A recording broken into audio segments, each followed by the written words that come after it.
Hierdie is Landbouweekblad se weervernoot video vir Elgin, Grabouw, Vyeboom en Viliersdorp. In kort, humiditeit bereik hoogtepunte teen 97%.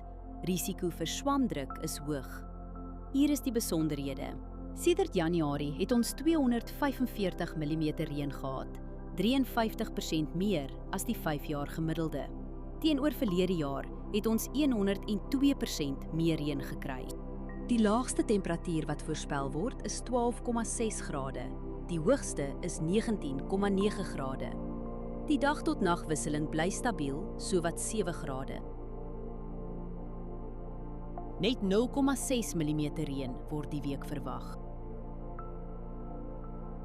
Die ergste winddag is Dinsdag met ongeveer 16,4 km/h. Vermy spuit op daardie dag. Die res van die week bly onder 15 km/h.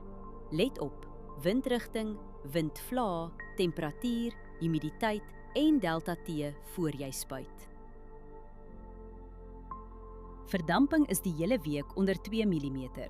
Oorbesproeiing in die soort toestande hou risiko in vir wortelsiektes.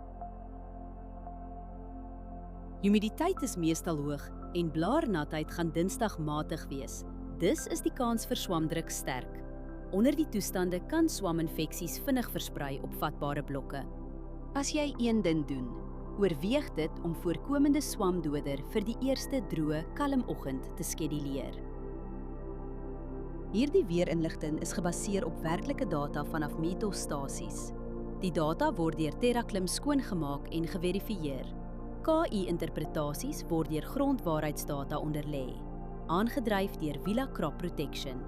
Hierdie verslag is met die hulp van kunsmatige intelligensie gegenereer en is nie professionele advies nie.